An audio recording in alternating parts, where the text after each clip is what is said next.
Tervist, mina olen Viktoria Lepp ja rõõm teid näha sellisel infotunnil. Ma loodan, et te olete jõudnud vähemalt väikse pausi teha pärast tunde ja võtame kuni tunnikene aega, et rääkida natuke sellest formaadist nagu ÜRO matke.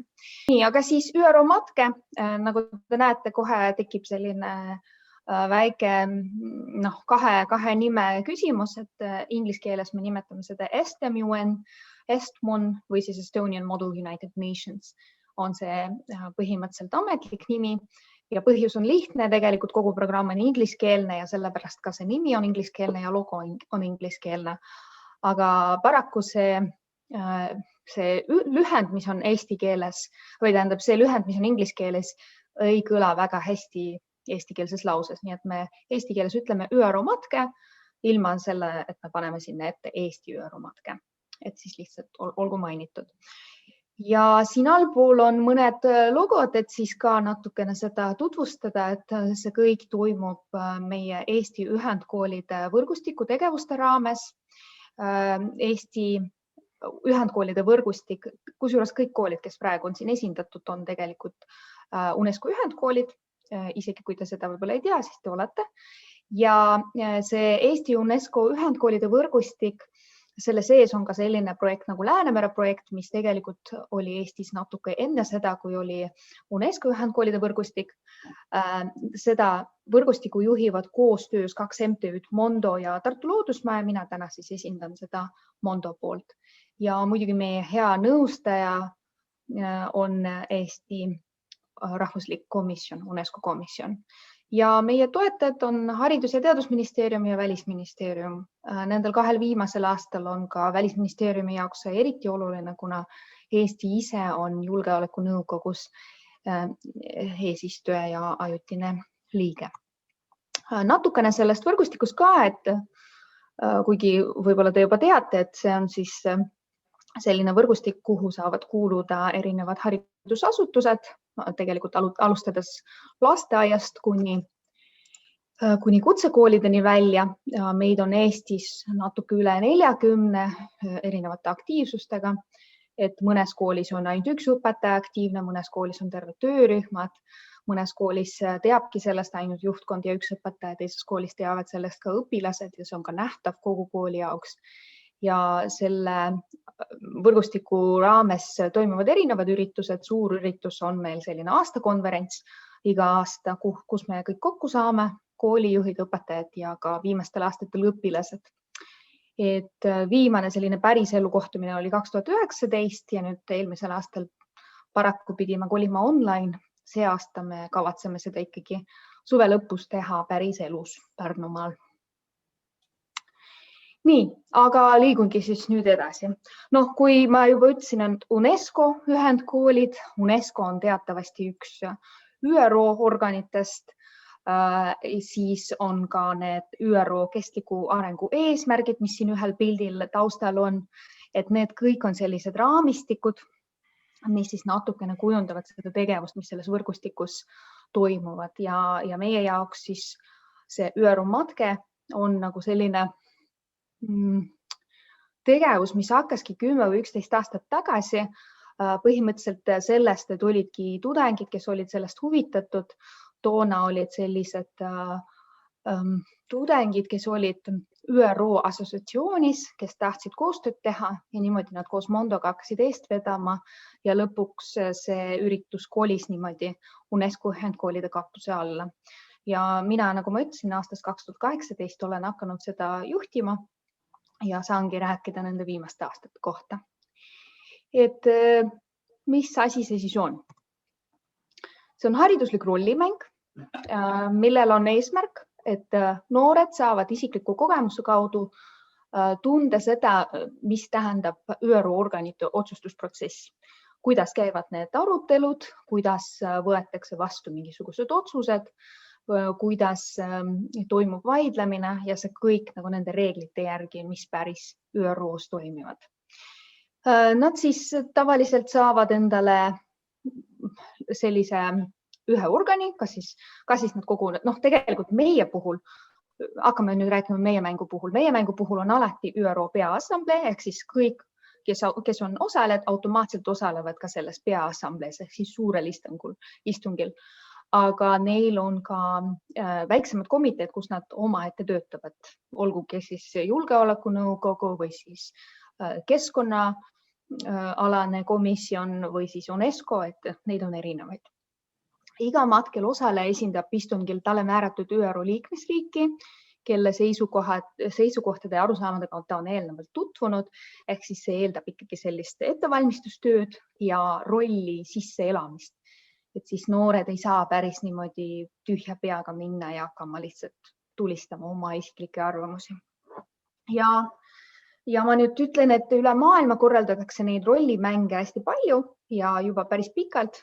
Esimene oli tegelikult veel siis, kui ÜRO kui selline ei olnud veel asutatud, siis oli veel League of Nations ja siis olid, kui ma nüüd ei eksi, Harvardi ülikooli õpilased, tudengid, need esimesed, kes tahtsid seda simuleerida ja läbi mängida ja sealt see levis juba edasi teistele ülikoolidele. Nii et need olid tudengid, kes seda kõike alustasid. Ja praeguseks üle maailma toimuvad need rollimängud nii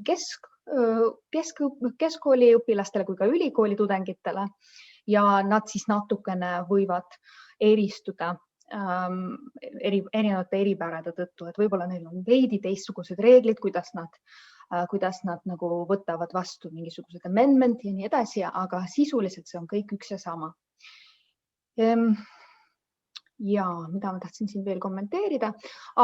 Võib-olla huvitab teid see, et Ladina-Ameerikas ja USA-s on paljudes koolides see üsna populaarne, mõnes koolis on see lausa kooliprogrammi osa, kas siis kohustuslik aine või valikaine, aga nimelt nad siis nagu treenivad oma õpilasi diplomaatiliselt oma seisukohti väljendama.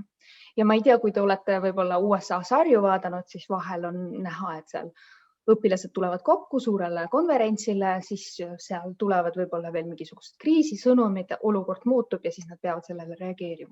Et see on kõik ÜRO matke, lihtsalt on selline kriisiformaat, mida saab ka korraldada, kus siis nad teevad eeluuringud, siis tulevad kohale ja siis olukord hakkab muutuma. Ja meie oleme siis valinud ka oma niši. Et mul on põhimõtteliselt selline seltskond vabatahtlikke, kes kõik on mänginud erinevaid Model United Nationi mänge igal pool üle maailma. Osad neist on ka tegelikult ise pärit teistes riikides, et neil on seda teadmist, kuidas seda tehakse päris palju ja päris mitmekesine. Ja siis me oleme valinud, mida meie teeme. Me ei saa korraldada kõiki erinevaid rollimänge, eks ole. Meie jaoks on oluline see, et tegemist on esmakordsete delegaatidele mõeldud ÜRO matkega. Ehk siis me oleme täiesti valmis ja saame aru, et 15 või 16 aastane ei oma veel suurt kogemust rahvusvahelistel üritustel või siis suhtlemisel teiste inimestega teistest riikidest. Ja võib-olla neil ei ole veel piisavalt julgust või teadmisi, aga me siis ka mõtleme see läbi, kuidas neile seda teha selliseks arusaadavaks ja ka julgustada neid rohkem rääkida. Et meil on nii ettevalmistusprotsessis kui ka töö käigus on ikkagi sellist harivad elemente hästi palju ja ka ürituse lõpus on meil tunnustamine, kus tunnustatakse nii neid, kes on nagu head ettevalmistustööd teinud või need, kes on aktiivselt aruteludes osalenud. Nagu ma juba mainisin, see toimub Eesti UNESCO ühendkoolide tegevuste raames, mis on tegelikult üsna eriline, sest et paljud sellised rahvusvahelised matked on sellised, kus osaleja peab näiteks raha maksma selleks, et sinna minna. Et siis peab katma lisaks sellele, et ta lihtsalt sinna sõidab, ta peab ka majutuse ja toitlustuse eest maksma või siis materjalide eest. Meie puhul on ikkagi tegemist UNESCO tegevusega, me ei küsi raha nii ega meie osalejate ega õpetajate käest. Ainuke asi, et välismaalased peavad ise leidma viisi, kuidas nad Eestisse saavad. Ja muidugi see ka, et meil on siis nagu selline approval UNESCO poolt ja Haridus-Teadusministeeriumi ja Välisministeeriumi poolt. Et see on oluline, ma usun. Mainisin tiimi, et nemad on ka eriline väärtus, et nad on kõik vabatahtlikud. kes on lihtsalt nii vaimustuses sellest formaadist, kes on kõik koolist juba välja kasvanud, ehk siis nad on alustanud siis, kui nad ise olid keskkoolis või mõni isegi põhikoolis. Ja nüüd nad on kõik tudengid. Mõni meil isegi õpib vist 12. klassis ja nad on nii, neile nii meeldib see mäng, et nad tahavad ise seda korraldada teistele noortele. Nii et nad on üsna motiveeritud. Mis on eriline veel on see, et kogu programm on inglise keeles, nagu ma mainisin varem. See on oluline mitmel aspektil. Muidugi see, et me saame rahvusvaheliselt siis kutsuda teisi enda juurde osalema on üks oluline asi, aga tegelikult mina arvan, et see on oluline ka meie Eesti õpilastele. Sellepärast, et kui me räägime sellisest organist nagu ÜRO, kus erinevad rahvused tulevad kokku ja suhtlevad omavahel, siis tavaliselt see toimub siis inglise või võib-olla prantsuse keeles, siis selleks, et see matke oleks reaalne, siis ta toimubki inglise keeles. Teiseks, see loob sellist võrdsust meie osalejate vahel, sest tavaliselt mitte kellegi jaoks ei ole see esimene keel. Ja kui me mõtleme, et Eestis on meil põhimõtteliselt kas siis eestikeelsed või venekeelsed noored, siis nemad tulevad kokku ja nad on võrdsed sellepärast, et nad mõlemad räägivad mitte oma emakeeles ja samamoodi need noored, kes meile tulevad teistest riikidest. Ja mis ma saan öelda, et need noored lisaks sellele, et nad armastavad seda formaati, nad armastavad ka iga aasta midagi uut proovida. Näiteks nad tahtsid proovida seda meediatiimi, mis nüüd on meil muutunud selliseks traditsiooniks, kus lisaks tavalistele delegaatidele, kes ÜRO riike esindavad ka selliseid rahvusvahelisi meediaväljaandeid, kes kuulavad seda, mida delegaadid räägivad, kirjutavad sellest nagu uudiseid, kõmuudiseid, võib-olla provotseerivad, võib-olla sellist tõsisemat arvamuslugu. Meil on ka võimalus seal päevakavas neile võimaldada aega, kus nad saavad teha kas siis vestlussaateid, sellise talk show formaadis jutuajamisi või siis pressikonverentse, kus nad päriselt saavadki delegaatide käest küsida, et kas te olete kindel, et te mõtlesite just seda, kui te seda rääkisite komisjonis ja nii edasi.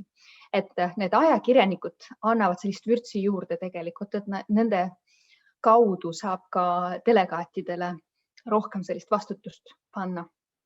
Siis, mis me oleme veel teinud 2 aastat tagasi, meil oli selline ööhäire, kus pärast teist päeva oli meil planeeritud kriis, mida teadsime ainult meie korraldajad, et meil oligi julgeolekunõukogu äratatud keset ööd hästi sellisel turvalisel moel.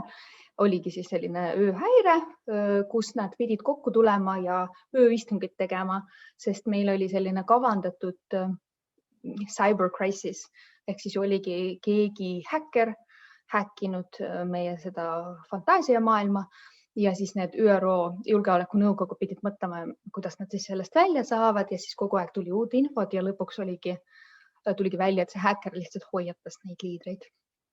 Siis eelmine aasta oli meil esmakordselt ajalooline julgeolekunõukogu, kus nad siis pidid selle asemel, et tänapäevast ajalugu või seda tänapäevast ÜRO nagu raamistikku lugema ja uurima, pidid nad hoopiski vaatama sisse Kuuba raketikriisile ja vaadata, kuidas toona ÜRO istung toimus ja siis pidid seda siis läbi mängima.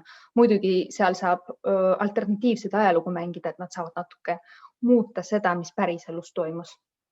Nüüd siis see aasta esmakordselt tahetakse proovida rahvusvahelist kohust. Ehk siis seal jällegi ei ole delegaadid, kes tulevad kokku, vaid tulevad rahvusvahelised need kohtunikud ja advokaadid ja siis räägivadki sellistest rahvusvahelisest seadusest. Nii et jah, palju fantaasiat on nendel noortel. Ja me ootame osalema põhi- ja keskkooli õpilasi vanuses 15–19. Ma võin öelda, et need, kes on 14 või 13, kui te näete, kui nemad ise tunnevad sisemist soovi osaleda, siis neid võtame ka vastu. Meie üks noor, päris mitmed noored alustasid, kui nad olid päris noored. See kõige noorem, mis mina tean, alustas, kui ta oli 12. Nii et tegelikult võib-olla teil on sellised noored, kelle puhul te tunnete ära, et tegelikult ta oleks valmis, et ta on just seda tüüpi inimene. Et siis võtame vastu. Et mis tüüpi siis? Nad võiksid hoolida rahvusvahelistest suhetest, keskkonnast, inimõigustest, kestlikust arengust, diplomaatiast, ajakirjandusest. Võib-olla nad on maailma parandajad ja pluss nad võiksid tähtaega inglise keelt harjutada. Nad ei pea olema täiesti perfektsed inglise keeles, aga see tahe ja julgus võiks olla. Ja meie loome sellist mitmekesised ja turvalist keskkonda, ehk siis näiteks eelmine aasta meil oli 15 erinevat riiki osalemas, üle-eelmistel aastatel natuke vähem riike, et siis nad tegelikult on kirjutanud tagasisides, et see oli kõige ägedam, et need noored olid kõik üle maailma tulnud kokku, aga need nagu probleemid või need nagu mõtted on nagu nii sarnased, et see neile hästi meeldis. Siis sa unustad ära, et sa võib-olla inglise keele grammatikat ei tea, sest tegelikult tahad jagada ja suhelda, et see on nagu hästi äge. Õpetajaid me ootame ka. Õpetajate roll meie ürituse puhul on veidi väiksem. Pigem me ootame õpetajaid, et nad lihtsalt jagaks seda sõnumit, et see on olemas, et tegelikult me neid noori otsime tulega taga, et noori on vaja julgustada. Paljud kardavad, nad arvavad, et see võib-olla ei ole päris tema jaoks asi, aga kardab, et ei saa hakkama. Et on vaja sellist julgustavat rolli. Võib-olla mõne noore puhul on vaja nüüd veidi abistada ettevalmistuse perioodi jooksul, aidata tal, ma ei tea, isiklikest tähtaegades kinni pidada. Ja kui te tulete konverentsile, siis on põhimõtteliselt teie roll lihtsalt olla vaatlejad, kes naudivad seda vaatepilti, mis toimub. Või siis kergitavad kulmu, sest vahel seal arutelu läheb võtab ootamatut suunda ja siis on hästi oluline mitte sekkuda, sest noored arutavad ja teised noored juhendavad. Et siis sellised rollid. Nii, ja kuhu me siis ootame ja milleks ette valmistuma ja millest ma üldse räägin. Et põhimõtteliselt iga aasta, kus me oleme korraldanud sellist konverentsi, see on olnud siis 3-4 päevane üritus, põhimõtteliselt noortelaager, kuhu noored tulevad kokku ja on füüsiliselt koos need 3 päeva. Nad on siis ööbinud kas kooli põrandal või õpilaskodus ja samamoodi õpetajad koos nendega, et see aasta, kui me saame, siis me korraldame seda Tammsalu gümnaasiumis. Tere, Anne, ma sind ei näe, aga sa oled seal. Et siis Tammsalu gümnaasiumi puhul on plaanis küll, et õpilased pigem ööbivad põrandal ja õpetajate jaoks on spordihoones siis päris voodid, et siis saab ikkagi natuke mugavamalt magada. Ja programm tavaliselt koosneb sellest, et neljapäeval see algab. Neljapäev on selline poolik päev, kus on põhimõtteliselt oluline, et kõik tulevad kokku, leiavad oma majutust, orienteeruvad ruumides, saavad esimest korda kokku oma väikestes komiteedes, mitteformaalselt kohtuvad ja seavad ennast sisse. Siis järgmine päev reede algab töö, kus tullakse kokku ÜRO Peaassambleena ühte saali, kõik on juba rollides, nad on riietuses ja siis toimubki selline avakõne ja rollimängu avamine, kus noored võtavad täiesti üle, et siis enam täiskasvanud sõna eriti ei saa. Ja ÜRO Peaassambleel on siis osalejate roll teha oma riikide avakõned, kus nad siis tervitavad teisi ja räägivad, mis muredega või agendaga nad on tulnud sinna üritusele. Siis meie juhendajad viivad neid natuke, värskendavad nende mälu sellest, et kuidas see rollimäng üldse käib, mis on reeglid, mis on sellised põhiasjad, mida peaks mäletama. Võib-olla mängivad isegi sellist mock sessionit, et nad siis veidikene harjutavad enne seda, kui nad päris mängu alustavad. Ja siis nad lähevad laiali. Nad lähevad laiali oma komiteedesse, kus nad juba töötavad siis oma gruppides terve reede ja laupäeva. Ja toimuvad siis ametlikud, mitteametlikud komisjonide istungid, kus nad üritavad konsensust leida ja lõpuks siis laupäeva õhtuks peavad neil ka valmima resolutsioonid. Ja ajakirjanikud samal ajal muidugi siis saavad kuulata pealt, küsida intervjuusid, korraldada oma vestlusshowd ja võib-olla midagi veel ja kirjutavad paralleelseid arvamislugusid.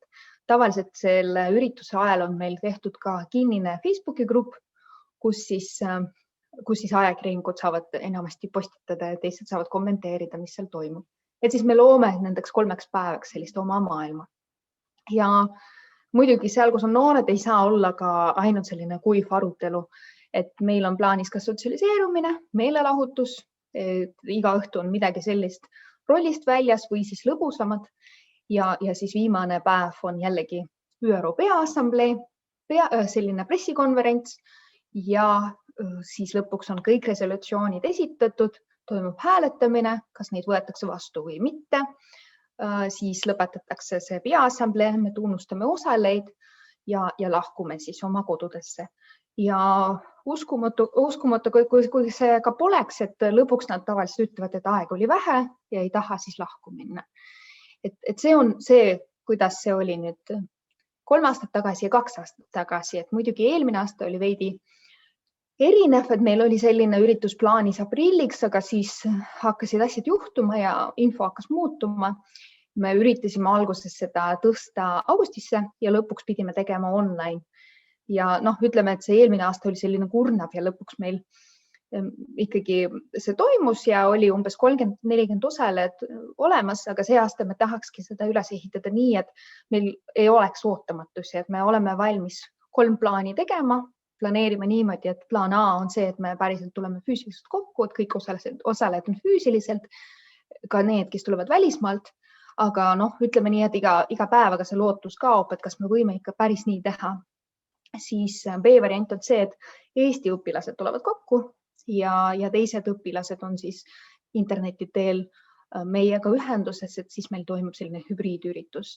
Ja 3. variant on see, et me liigumegi täiesti online, lihtsalt siis mõtleme läbi, et need suured istungid on näiteks tehtud nii, et meie juhid on kuskil ruumis, kus neid võetakse, kus nad on näiteks lava peal ja need võetakse kaameraga, et siis see nagu tundub veidi ikkagi teistsugune kui lihtsalt Zoomis istumine. Et see on selline üldkava, kuidas see nagu siis välja näeb. Ja need komiteed, mida ma mainisin, et siin on need ametlikud, mitteametlikud komisjonid ja resolutsioonid, et millest nad räägivad ja mida nad kirjutavad. See aasta on võimalik valida 5 teema puhul. Me ei ole veel registreerimist avanud, sest me tahtsime enne arutada õpetajatega läbi, teha sellised hästi kained otsused, kuidas me registreerimist avame selliselt, et meil oleks ka osalejad kohe valmis selleks, et meil on 3 võimalikku stsenaariumit, et kas me tuleme päriselt kokku või me oleme osaliselt koos või siis me ei ole keegi füüsiliselt koos. Et me tahame ka seda registreerimises hästi selgeks teha, et see ei ole veel paika pandud, kuidas ta on, et info hakkab muutuma. Et sellepärast me natuke tahame vaiksemalt ja rahulikumalt võtta seda registreerimist.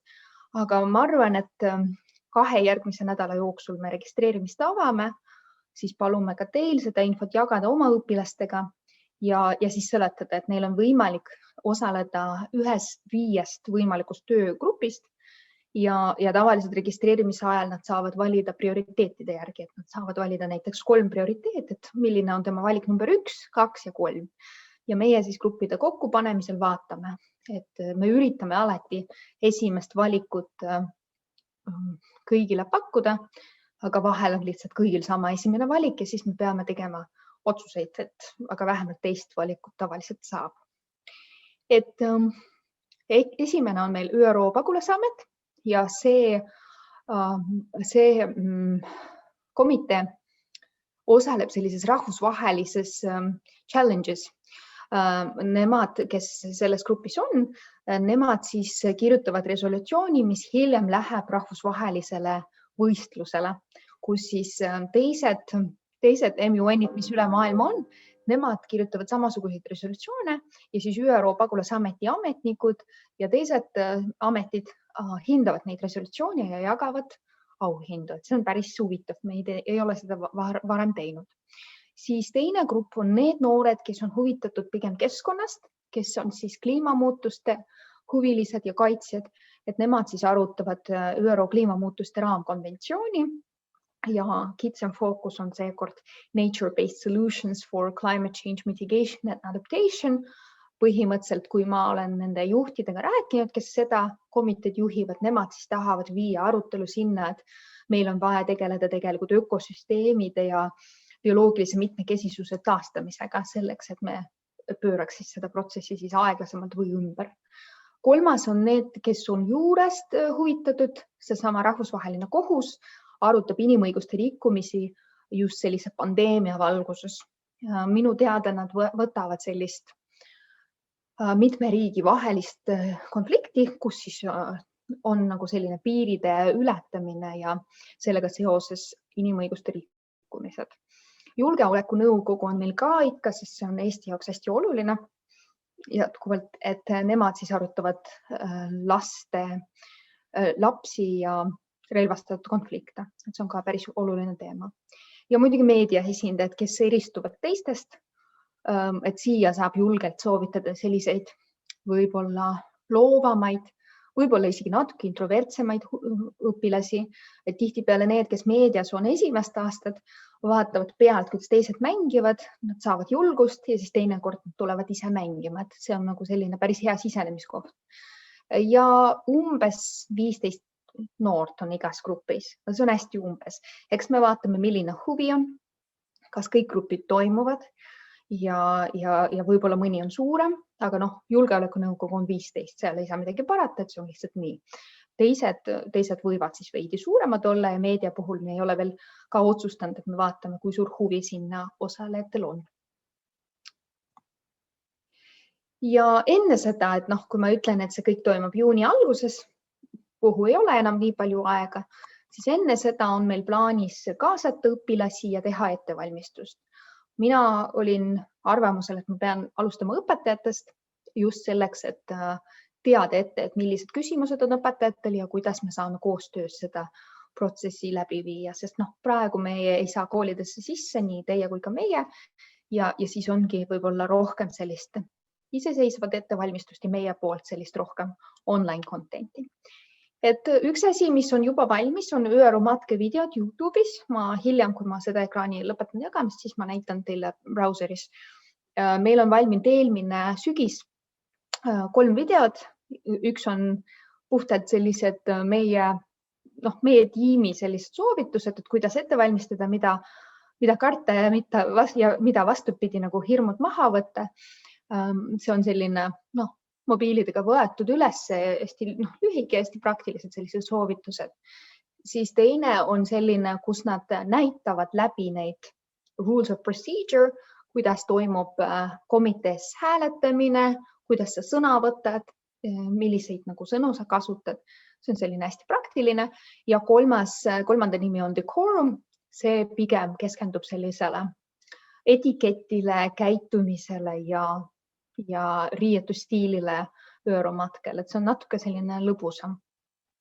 Siis meil on juba peaaegu valmis, ütleme nii, et tekst on koos, peab läbima keelekorrektuuri ja kujundust, on selline käsiraamat juhendajatele ja noortele, kus põhirõhk on ikkagi noortel, kus on nende jaoks hästi lahti seletatud, mida see formaat endast kujutab ja kuidas nad peaksid või saaksid ette valmistada. Aga juhendajate jaoks on meil ka välja töötatud selline rollimängu formaat, mis on lihtsustatud viisil arutelu juhtimine. Et see võtab 90 minutit, sest me teame, et väga palju õppekavast ei saa võtta, et sellega tegeleda, sellepärast me ka väga palju ootusi õpetajatele ei pane.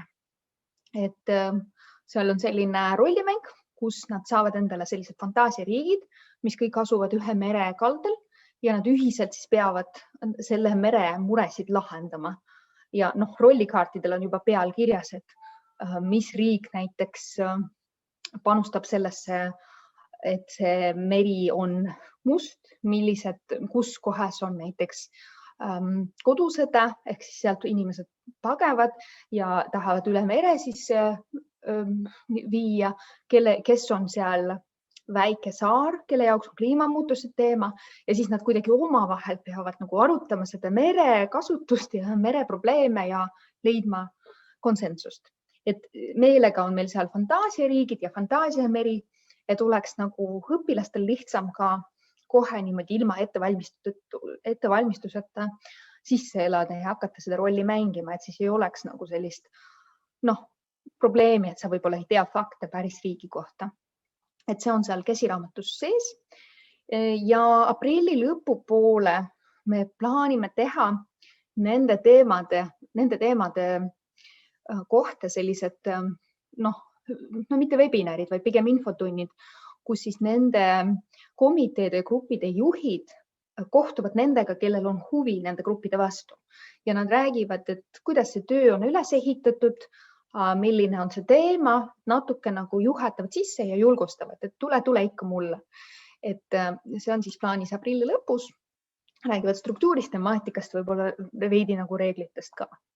Ja kui noored on juba kandideerinud, otsustanud, et nad soovivad tulla juunis siis konverentsile, siis nad saavad ka sellist infopaketti, mis ei ole see käsiraamat, sest käsiraamat on hästi üldine, aga nemad saavad siis sellist teema kohta infopäkki, kus on ette valmistatud see teema nagu selline taustajutt ja nad saavad teada, mis riiki nad esindavad selles komitees. Ja siis nad peavadki oma riigi positsioonipaberid kirjutama ja mõtlema läbi, milline on nende avakõne ÜRO Peaassambleel. Ja mida paremini nad valmistavad ette, mida paremini nad uurivad selle teema ja riigi kohta, seda lihtsam on neil hiljem ka seda rolli mängida ja aruteludes aktiivsed olla. Nii et see kodutöö on nagu tegelikult hästi oluline. Et kui seda mitte teha, siis tihti ongi see, et noor on võib-olla, tal on soov tulla, aga ta ei ole jõudnud iseseisvat kodutööd ära teha ja siis ta viimasel hetkel lihtsalt loobub või ta tuleb ettevalmistuseta ja siis ta ei naudi seda mängu ja arvatavasti ta siis ei tule tagasi. Nii et sellele on vaja pöörata tähelepanu, et see kodutöö on hästi-hästi oluline. See ei ole lihtsalt meie mingisugune piinamine, vaid see on nende jaoks hästi oluline, et nendel oleks see mäng lõbus. Nii, ja nüüd siis tahangi nagu avada sellist arutelu, et mida on teil vaja, et oma õpilasi paremini ette valmistada. Ja ma alustan sellest, et ma näitan need küsimused, mis on tulnud registreerimisvormis. Pean ütlema, et eesti keeles nagu väga palju ei tulnud ja ma olen mõned tõlkinud, mis olid inglise keeles tulnud, nii et võib-olla need ei ole päris teie küsimused, aga siiski, et siis käime need üle. Et on küsitud, et mitu õpilast tohib osa võtta ja siin ma ütlen, et siin ei ole mingit arvu, siin ei ole piiratud. Kindlasti ma ei soovita teil kõiki terve klassiga saata meie juurde, sest arvatavasti teil päris huvilisi on vähe ja see on pigem ikkagi selline vabatahtlik programm ja selline lisategevus õpilastele. Et ma arvan, et ikkagi sinna võiksid minna need, kes päriselt on huvitatud, sest et need, keda nagu sunnitakse või siis nagu pannakse sinna, et sa pead minema, et need tavaliselt kas sinna ei jõua või ei naudi seda mängu. Nii et eelkõige need peavad olema noored, kes on ise motiveeritud ja praktika näitab, et neid noori väga palju ei ole ühes klassis ja isegi ühes koolis. Et väga tavaline on see, et ühest koolist on meil kuni 3-4 õpilast ja see on isegi palju.